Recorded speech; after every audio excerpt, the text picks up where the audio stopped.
এক গরিব কৃষক, নাম করিম। সে থাকে একদম গ্রামের প্রান্তে একটা ভাঙা ঘরে। ঘরটা টিনের ছাউনি আর মাটির দেয়াল। তার পরিবারে আছে স্ত্রী রহিমা আর ছোট মেয়ে মিনা। তিনজনেই খুব কষ্ট করে দিন কাটায়। করিমের জীবনের একটাই স্বপ্ন, মিনার মুখে হাসি ফোটানো। সে চায় মেয়েটাকে ভালো মানুষ বানাবে, ভালো পোশাক পরাবে, ভালোভাবে খাওয়াবে, কিন্তু জীবনের কষ্ট যেন তার ভাগ্যেই লেখা। প্রতিদিন সকালে করিম মাটিতে কাজ করতে যায়, ঘাম ঝরায়, পরিশ্রম করে। সন্ধ্যায় ফিরে আসে হাতে খুব সামান্য টাকা। তবু রহিমা আর মিনা সেই টাকায় রান্না করে হাসি মুখে খায়। করিমের মনে সবসময় একটাই চিন্তা, কবে সে মেয়ের জন্য নতুন জামা কিনতে পারবে। একদিন মিনা স্কুলে যায় না, তবুও সে ঘরের পাশে বসে কাগজে আঁকতে থাকে। করিম জিজ্ঞেস করে, মা তুমি কি আঁকছো? মিনা বলে, বাবা আমি আমাদের ঘর আঁকছি, যেটায় আলো জ্বলবে, বড় একটা জানালা থাকবে, আর তুমি সেখানে হাসবে। করিম চুপ করে তাকিয়ে থাকে, কিছু বলে না। একদিন করিম কাজ করতে গিয়ে দেখে পাশের জমিতে একটা পুরনো লোহার টুকরো পড়ে আছে। সেটা তুলে ঘরে নিয়ে আসে। রহিমা বলে, এসব আবর্জনা ঘরে আনছো কেন? করিম বলে, আবর্জনা না রহিমা, এটা লোহা, আমি এটা দিয়ে কিছু বানাবো। রহিমা হেসে বলে, তুমি তো লোহার কারিগর না? করিম বলে, না, কিন্তু চেষ্টা করলে মানুষ সব পারে।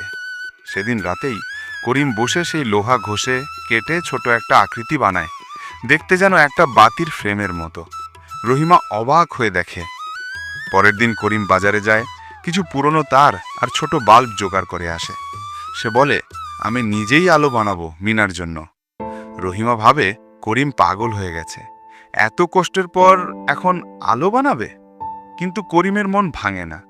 দিন রাত সেই লোহা আর তার নিয়ে কাজ করে। রাতে আগুনের আলোয় বসে পরীক্ষা করে করে তার চোখ লাল হয়ে যায়, কিন্তু সে থামে না। দিন যায়, রাত যায়। একদিন রহিমা দেখে করিমের হাত কেটে গেছে, রক্ত পড়ছে, তবুও সে কাজ থামাচ্ছে না। রহিমা বলে, এবার থামো। করিম বলে, না রহিমা, আমার মেয়ের ঘরে আলো না জ্বলা পর্যন্ত আমি থামব না। মিনা এসে বাবার পাশে বসে বলে, বাবা তুমি পারবে, আমি জানি। করিম তার মাথায় হাত রাখে বলে, আমার মেয়ে আমাকে বিশ্বাস করে, এটাই আমার শক্তি। অবশেষে এক রাতে সব তৈরি। করিম সেই লোহার ফ্রেমে তার জোড়া লাগায়, ছোট বাল্ব লাগায়, তারপরে একটা পুরনো ব্যাটারি জুড়ে দেয়। ব্যাটারি চালু করতেই ছোট্ট একটা আলো জ্বলে ওঠে। ঘরের দেয়াল ভরে যায় নরম আলোয়। রহিমা আর মিনা অবাক হয়ে তাকিয়ে থাকে। করিমের মুখে হাসি। মিনা দৌড়ে গিয়ে বাবাকে জড়িয়ে ধরে বলে, বাবা আলো জ্বলে গেছে। করিম বলে, হ্যাঁ মা, এখন আমাদের ঘরেও আলো আছে। সেদিন থেকে মিনা প্রতিদিন রাতে সেই আলো জ্বালিয়ে বই দেখে। করিম বাইরে বসে হাসে, তার চোখে তৃপ্তি। রহিমা পাশে বসে বলে, করিম তুমি সত্যি আলোর মানুষ। করিম ধীরে বলে, আমি শুধু চেয়েছিলাম আমার মেয়ের হাসি দেখতে, আর সেই হাসিই আমার জীবনের আলো। কয়েক মাস পরে করিমের সেই হাতে বানানো আলো গ্রাম জুড়ে বিখ্যাত হয়ে যায়। সবাই এসে দেখতে, বলে, করিম ভাই আমাদের জন্য বানিয়ে দাও।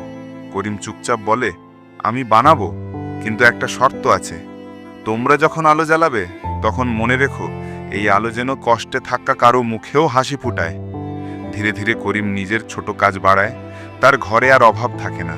মিনা বড় হতে থাকে, সেই আলোয় পড়ে লিখে একদিন শিক্ষক হয়। করিম বুড়ো হয়ে যায়, কিন্তু প্রতিদিন রাতে সে একই আলো জ্বালিয়ে বসে থাকে। সেই আলোয় তার মুখে হাসি জ্বলে ওঠে, আর মনে পড়ে যায় মিনার সেই কথা, বাবা আমি জানি তুমি পারবে। গল্প শেষ হয় করিমের সেই ছোট ঘরে, যেখানে কোনো ঝলমলে বাতি নেই, তবুও ভালোবাসার আলো আছে, পরিশ্রমের আলো আছে, আর আছে এক গরিব বাবার আশার আলো।